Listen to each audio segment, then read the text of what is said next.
राधास आप सबको तीज मुबारक हो। हमारे देश में त्योहारों का भी अपना ही महत्व है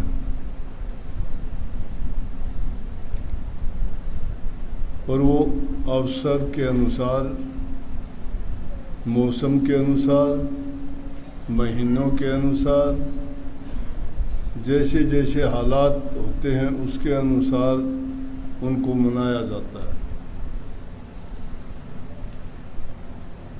अगर उस अवसर पर वैसी बात नहीं की जाए तो अच्छी नहीं लगती।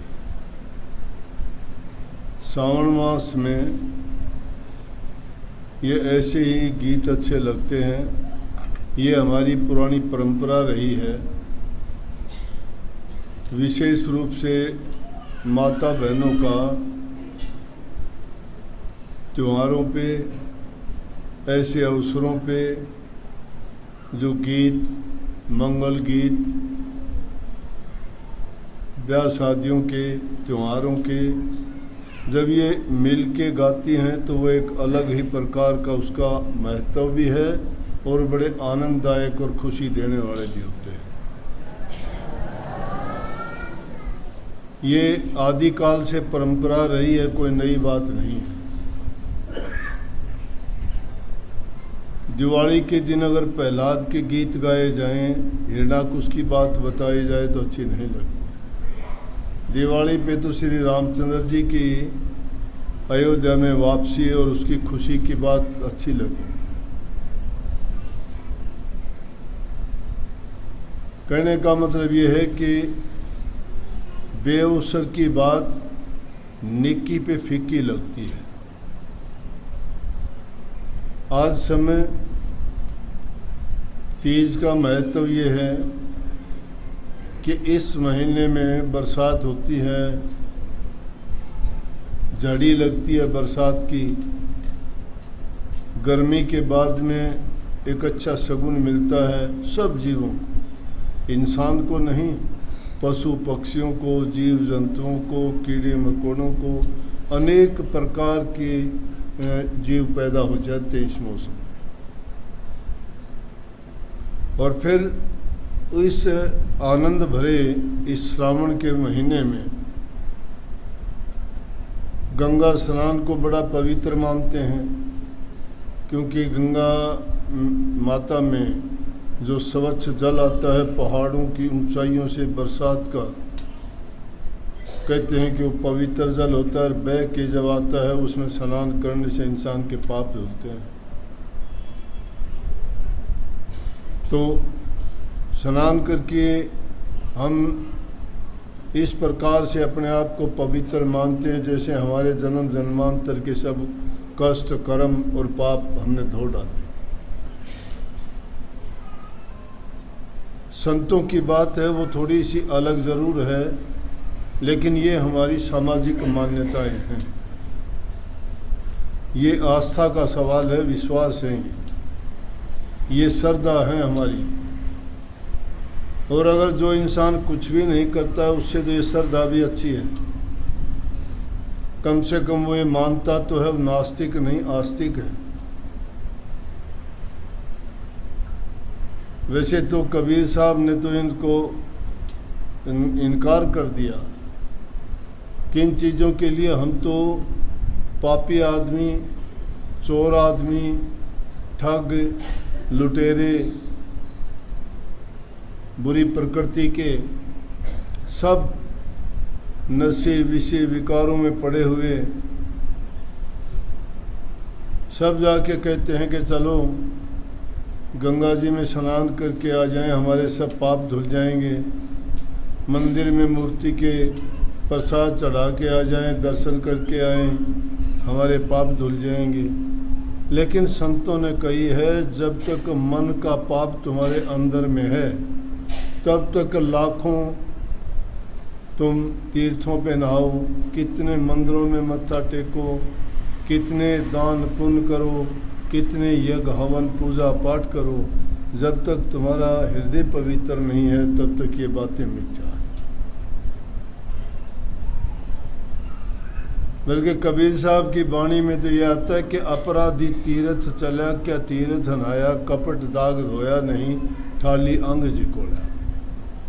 जो इंसान वहाँ जाके कपट को त्यागता है, झूठ को त्यागता है, पाप कर्म को त्यागता है, अपनी बुरी आदतों को छोड़ देता है, वहाँ जाके एक प्रण करता है कि पीछे का जीवन जो मेरा बीता वो बीत गया, लेकिन आगे की मैं शुद्ध संभालूं और अच्छे और नेक कर्म करूं, तो उस इंसान का तो समझो कि सब के सब पाप धुल गए। सबसे बड़ा इंसान के लिए क्या है? पश्चाताप है।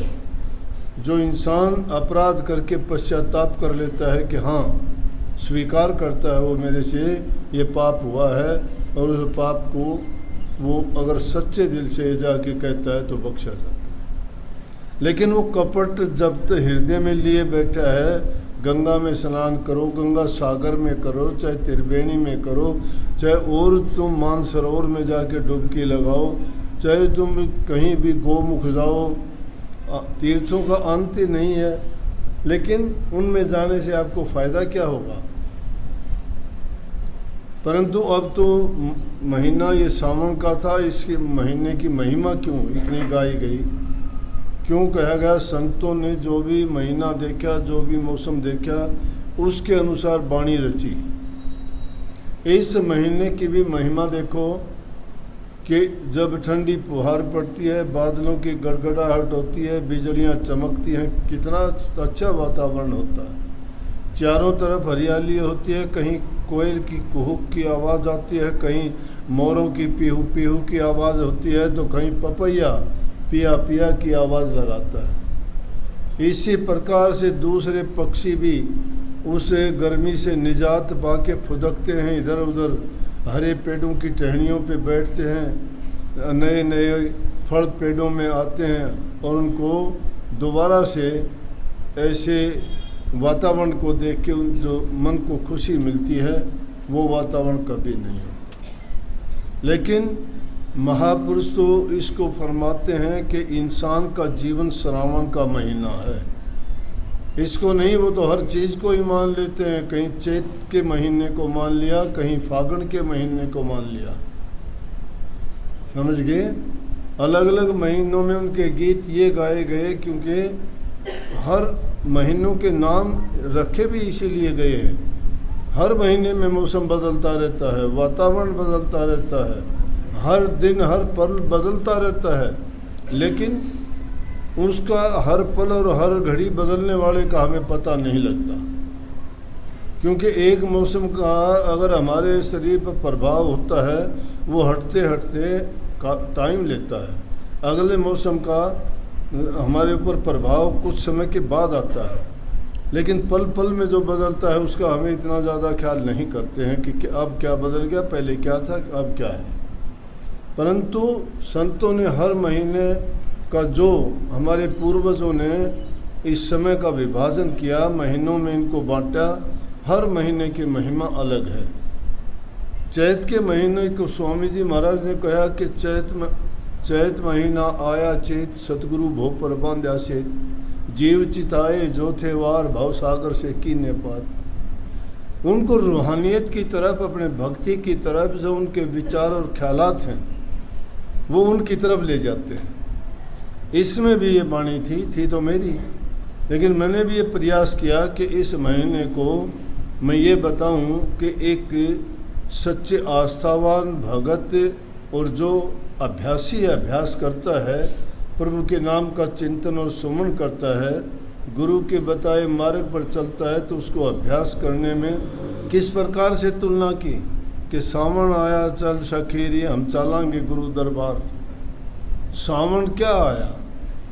सावन ये है कि हमें इंसान का चोला मिल गया, ये सावन है, हमारा जीवन सावन है। हमें इंसान का चोला मिला, गुरु के दरबार में अगर हम नहीं गए तो जीवन हमारा व्यर्थ चला जाएगा। क्यों कि अगर गुरु दरबार में जाते हैं तो गुरु हमें क्या सिखाता? प्रेम सिखाता। प्रेम पींग पर गुरु झुलावे, करम भरम मारे सभी नसावे।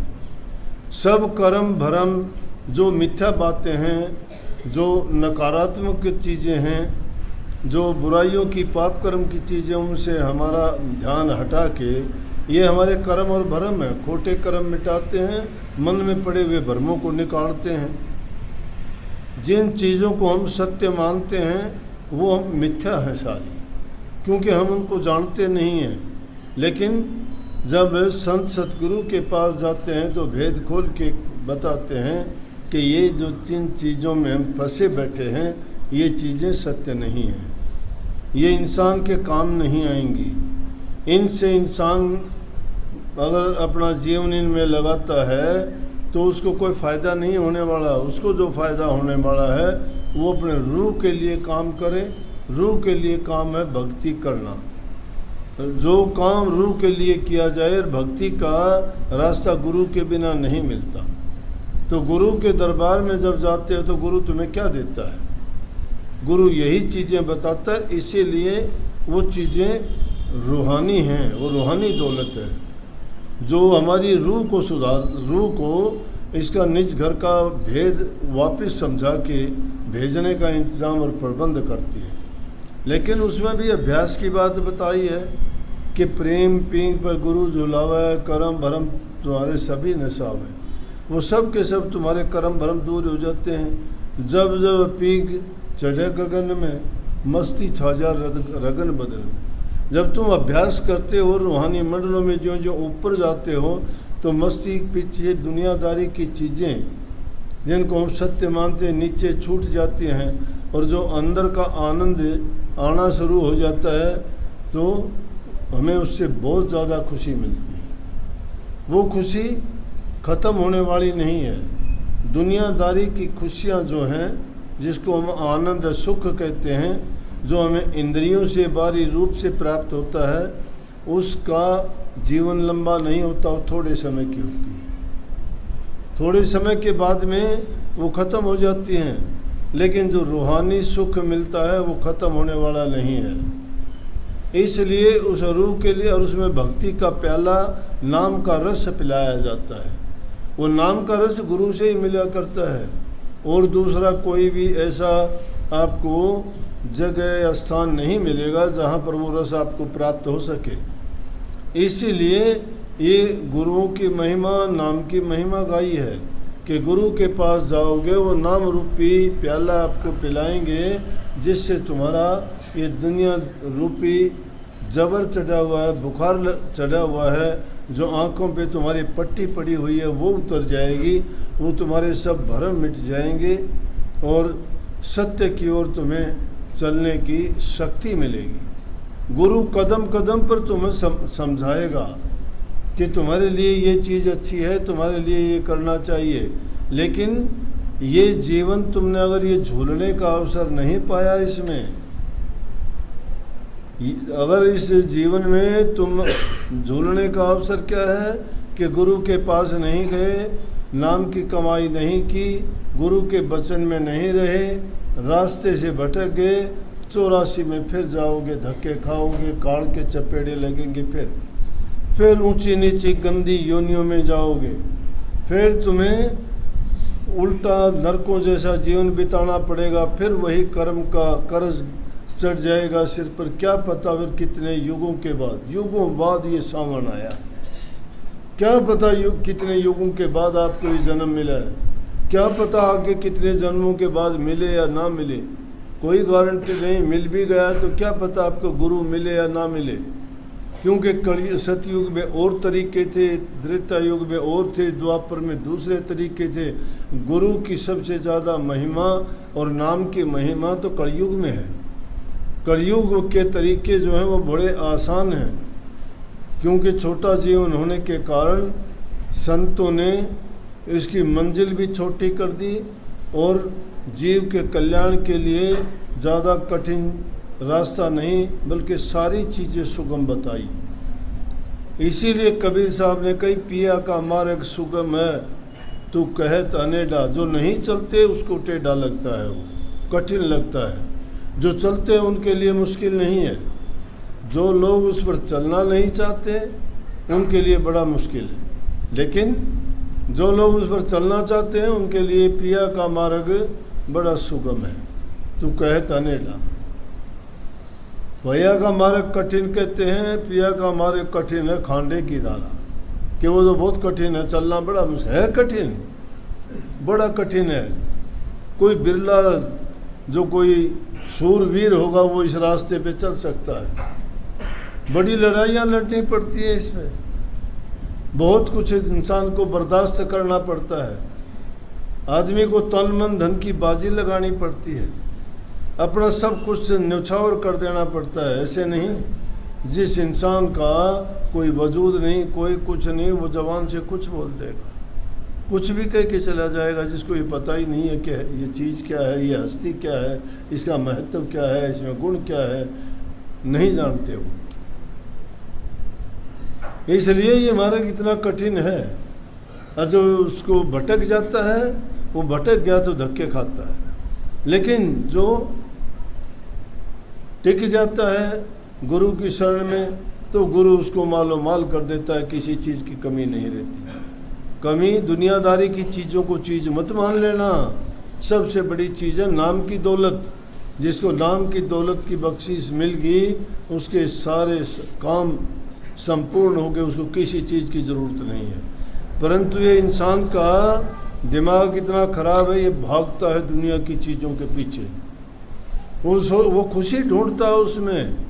जिस प्रकार से कस्तूरी वाला मृग होता है, नाभि में उसके कस्तूरी होती है, कस्तूरी जब पकती है तो उसमें खुशबू आती है, और खुशबू बड़ी अच्छी होती है। वो मृग उस सुगंधी को लेके, क्यों सुगंधी नाक से आती है, कस्तूरी उसकी फूली हुई है, उस तक वो देख नहीं सकता कहाँ है चीज़, तो झाड़ियों में सिर मारता हुआ फिरता है, ढूंढता है उसको कि कहाँ है वो, लेकिन उसको मिलती कहीं नहीं, लेकिन खुशबू उसको आती रहती है। इसी प्रकार से इंसान के पास वो सारी शक्तियाँ हैं, लेकिन अपनी शक्तियों को भुला के वो क्या करता है, झाड़ियों में सिर मारता फिरता है, भूल जाता है, भटक जाता है। ज़रूरत पड़ती है तो फिर सोच लेता है, जिसको ज़रूरत नहीं होती है वो तो अपने आप ही खुदा बन जाते हैं, हमें गुरु का क्या करना। जब तक इंसान का पेट नहीं भरता ना, दो रोटी नहीं मिलती तो खुदा को भी जानता है, भक्ति को भी जानता है, गुरु को भी जानता है, कर्म को भी जानता है, पाप पुण्य को भी समझता है। और जिस इंसान का पेट भर जाता है तो वो इंसान बहुत बुद्धिमान हो जाता है, बड़ा चतुर हो जाता है, बड़ा अपने आप में सब कुछ ज्ञाता हो जाता है, लोगों को भाषण देना शुरू कर देता है, औरों को समझाना शुरू कर देता है। लेकिन ये नहीं समझता कि ये जीवन बहुत छोटा है, और इसमें जो इंसान नेक कर्म करता है, नेक कर्म प्रभु की भक्ति से बढ़ के कोई नहीं है। पर उपकार पर हित के काम इस दुनिया में अगर कोई करता है, बड़ी अच्छी बात है, करो। नेक कर्म करने से इंसान के दिल में प्रेम आएगा, दया आएगी, सहानुभूति आएगी, सहनशीलता आएगी, दूसरों के प्रति अच्छी भावना होगी। पर हित और पर उपकार के वो काम करेगा, ये कोई छोटी बात नहीं है। उसके दिल में जब ये चीज़ें आएंगी तो ये उस दिल की चीज़ें हैं जिसके दिल में प्रेम होगा, और प्रेम भक्ति का ये रूप है। जो प्रेम करना नहीं जानता वो भक्ति नहीं कर सकता। प्रभु से भी नाता प्रेम का ही जोड़ना पड़ता है। जो गुरु से प्रेम नहीं करता वो प्रभु से प्रेम नहीं कर सकता। इसीलिए स्वामी जी महाराज ने बड़ी लंबी बात कही, कहते हैं प्रेमी सुनो प्रेम की बात, सेवा करो प्रेम से गुरु की ओर, दर्शन पर बल बल जात, बचन प्यारे गुरु के ऐसे जैसे माता सुत तोतरी बात, उठत बैठत सोवत जागत खावत पीवत बिसर नहीं जात, ऐसी लगन गुरु संग जा की वो शिष्य परमार्थ पात, जब लग ऐसी लगन नहीं है तब लग हिरसी जानो जात। जब तक ये लगन नहीं है तब तक तो हिरसी है, देखा देखी का काम। ये देखा देखी का काम नहीं। सभी भक्ति के काबिल नहीं होते हैं, सबके कर्म इतने अच्छे नहीं होते हैं। इंसान का कर्म उसको पकड़ के निकाल लेता है, क्योंकि उसके खोटे कर्म इतने ज़्यादा होते हैं, उसको नहीं टिकने देते अच्छी जगह में। उसको संगति से निकाल लेंगे, गुरु की शरण से निकाल लेंगे, उससे ऊट पटांग उल्टे काम करवा देंगे। हमने अपने जीवन में ऐसे लोगों को देखे, सतगुरु के संग रहे इतने दिन तक, सत्संग में रहे, और कुछ फिर उसके बाद ऐसे खोटे कर्म कर बैठे कि उनके पाप कर्म के कारण अपना जीवन बर्बाद होते हुए देखे। रोए, सिर पीट के रोए, लेकिन फिर भी नहीं समझे। ये दुनियादारी की ये भूल है। हम समझेंगे कहाँ, ये कहाँ समझते, हम भी नहीं समझते। हमारे साथियों को रोज़ाना मरते हुए देखते हैं, अपने हाथों से उनको अग्नि दे के आते हैं, अपने हाथों से किसी को मिट्टी देते हैं, लेकिन क्या हम समझ जाते हैं? वापस आते ही हम वही कर्म शुरू कर देते हैं, वही पाप कर्म, वही नीच कर्म, वही दुष्कर्म, वही निंदा, वही चुगली, वही बुराइयाँ। क्या सोचते हैं कि हम सदा जिएंगे? जिस इंसान ने जीवन में नेक कर्म नहीं किया और बुराइयाँ नहीं छोड़ी, तो उस इंसान का जीवन जीना भी क्या है? इससे अच्छा तो धरती पर बोझ उसको मर जाना चाहिए। क्या काम है? क्या करेगा वो? उसका पशु से भी गया बीता है, पशु का भी हर चीज़ काम आती है। इंसान की क्या चीज़ काम आती है बोलो? एक चीज़ बाढ़ भी काम नहीं आता मरने के बाद। पशु हो, जीव जंतु हो, किसी की पंख काम आते, किसी के सींग काम आते, किसी की हड्डी काम आती, किसी का चमड़ा काम आता, किसी का मांस भी खाने के काम आ जाता है। इंसान की तो एक भी चीज़ काम नहीं आती। आजकल तो थोड़ा सिस्टम कहते हैं कि उसकी चीज़ें निकाल के रख लेते हैं, किसी को ज़रूरत हो बाद में उसमें लगा देते हैं। वो एक अलग बात है, साइंस आगे से आगे क्या करती है क्या नहीं करती, लेकिन उस आदमी को क्या फ़ायदा है? जिस आदमी का था उसने उनसे क्या नेक कर्म किया। इसलिए इंसान का चोला एक ऐसा औजार है जो हमें कुछ दिन के लिए मिला है, उधारा मिला है, इसको उधार में लेके आए हैं। इससे अगर हम अपना काम कर लें, वो पूंजी जो लेके आए हैं, व्यापार है वो हमारा, इसको कोई कमा लेगा और कोई डबो देगा। जो इसे कमा निकलेगा वो सब कुछ अपना अच्छा करके चला जाएगा, जो इस पूंजी को डुबा देगा तो वो परमात्मा का भी चोर है और कर्म का भार भी उसके ऊपर यूं का यूं रह गया, और वहीं उसको गंदी योनियों और नरकों का जीवन फिर से मिलेगा। इसलिए इन चीज़ों से हमें सीख लेनी चाहिए, उनको अपने जीवन में अच्छी बातों को पाके उतार लेना चाहिए। ये चीज़ें चंद रोज़ की हैं। कभी सोचते हो ये खुशियाँ हमेशा नहीं रहनी, ये जवानी हमेशा नहीं रहनी, ये धन हमेशा नहीं रहना, ये परिवार भी हमेशा नहीं रहना। एक एक करके तुम्हारा साथ छोड़ देंगे, ये धन भी चला जाएगा किसी न किसी बहाने से। हमने बहुत धनवानों को ऐसे देखा कि उनके पास कुछ भी नहीं बचा, अंत टाइम में रोते हुए सिर पीटते हुए गए। उनकी ज़मीन, उनकी जायदाद, उनकी भूमि, उनके महल मकान बिकते हुए देखे। कितने दिन के लिए रहता क्या है इंसान के पास? विलाप करते हुए कोई आता है, जवान लड़का गुजर गया। कल एक औरत आके कहने लगी, अचानक मौत का भरोसा है, कहाँ खड़ी है, कहाँ इंतज़ार करती है इंसान का? वो सारा का सारा फिक्स है, तुम्हें नहीं पता है। वो उसकी जगह भी निश्चित है, समय भी निश्चित है, बहाना भी है, वो ले जाएगी उस टाइम तक। लेकिन तुम्हें नहीं पता है तो कम से कम तुम्हारे पास जो समय है उसमें तो नेक कर्म करो। वो बड़ी ज़ोर से रोने लगी। मैं पूछने लगा, बात बताओ क्या बात है? बोली जी मेरा लड़का खेत में गया था कोई दवाई का छिड़काव करने के लिए कि, और वो उसके पास थी भी गाड़ी। जब वापस आ रहा था तो दादरी में एक ट्रक वाले ने उस गाड़ी में चोट मार दी। 2 लड़के थे, दोनों गुजरे। एक उसकी मौसी का था, एक वो था, जवान उम्र। जब भरोसा नहीं है तो इसलिए किसका करते हो? तुम औलाद का करते हो, क्या पता क्या हो जाए, औलाद अकेले रह जाओ। देखिए हमने धन का करते हो, 1 मिनट लगेगी, धन जाते हुए देर नहीं लगती। ये जीवन जाते हुए देर नहीं लगता। कोई रोग ऐसा लग जाएगा तुम आंखों से देखते भी रहोगे, भुगतते भी रहोगे और अपने जीवन को, अपनी जिंदगी को कोसोगे कि भार बन गई मेरे ऊपर। सोचता है, कल ही यहाँ आसपास में ये औरत थी, बात रोज़ाना देखते तो आप लोग भी हो, लेकिन घटा के नहीं देखते। तुम सोचते हो इसके साथ हुआ, हमारे साथ नहीं होगा। जो किसी और के साथ होता है हमारे साथ भी हो सकता है। तो उस औरत को लकवा भी हो गया, हार्ट की तकलीफ भी, उसके बच्चे थे, सुबह मिले तो कहने लगे माँ क्या हाल है तेरी उस दादी का? माँ का बोले जी बुरी हालत है जी, एक काम कर दो तो उसका चौड़ा छूट जाए तो अच्छा है। बोलो, पता नहीं लगता, अब चौड़ा भी नहीं छूटेगा, उसको पैरालिसिस हो गया। अब वो दूसरे के वजन, हर लोग उसको पानी पिलाने से भी डरेगा। इसलिए कहिए मौत से डरते रहो दिन रात। मौत से जो डरेगा वो भक्ति करेगा, जो मौत से नहीं डरता वो कभी भक्ति के रास्ते पे नहीं चल सकता।